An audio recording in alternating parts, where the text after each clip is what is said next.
ஷே விஷ்ணு ஒன்றுமே கணக்கு கைலாசத்துலேருந்து போட்டு என்னமோ கணக்கு வருது, ஒரு எழுதி நடக்கலை. நாங்கள் பேப்பர் வச்சுருக்கோம், நல்லா திங்கோம், நாங்கள் நல்லா ஓட்டுதோம்னு மானிட போய் நினைக்கான். அரசியல்வாதிக்கு சாபம் விட்டுருச்சு நாய்க்குட்டி, கால பைரவர் வாக்கு விட்டுருச்சு. குடும்பம் நொறுங்கி போகும், குடும்பம் சுக்காக போகும்.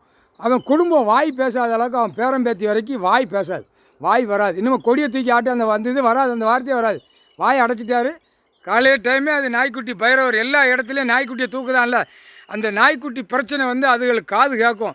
ஆகா, மணியிட போய் நம்மளை அடைக்கியா போகிறான், அடைச்சி அல்ல போகிறான். கடவுளை தேடுறா, கடவுளை பாடுறா, கடவுள்கிட்ட கேட்போம், பூமியில் சொல்லுவோம், வானத்தில் சொல்லுவோம், நடுவில் எங்கே உட்காந்துருக்காரு ஐயா அப்படின்னு பார்த்து அதை கணக்கெடுத்து அது கணக்கை ஒப்படைச்சி ஐயா காதில் ஊழையிட்டு சொல்லிருச்சு. அது ஊழையிடும். அந்த ஊழையிடும் உங்களுக்கு தெரியாதா மனித பேல?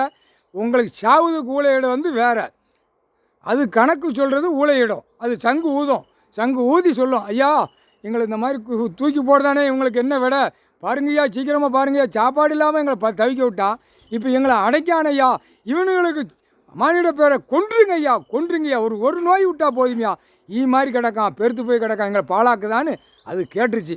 இப்போ அப்படியாடா காலபைரவர் பொருடா, அப்போ அடிச்சிடுவோம்டா அப்படின்ட்டார். அப்போ கூடிய சீக்கிரம் அவன் குடும்பத்தில் பிள்ளைகள் கூட 3 வயசு 2 வயசு 4 வயசு 5 வயசு இருந்தாலும் வாய் அடைச்சி போகும், வாய் பேசாது, அந்த காய்ச்சல் விடுவார்.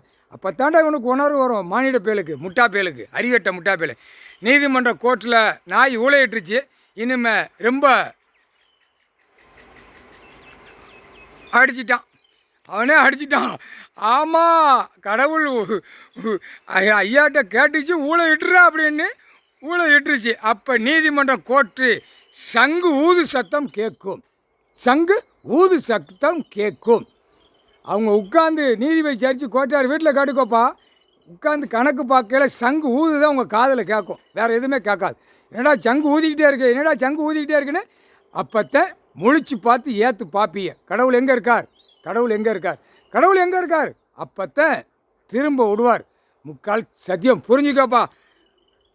சங்கு ஊத கணக்கு போட்டவொடனே கெவுளி 13 அடி அடிச்சிட்டான். 13 அடின்னு வந்துருமா, 13 கோடீஸ்வர் ஜோதிலிங்கம், 13 கோடீஸ்வர் உட்கார்ந்துருக்கார் ஐயா.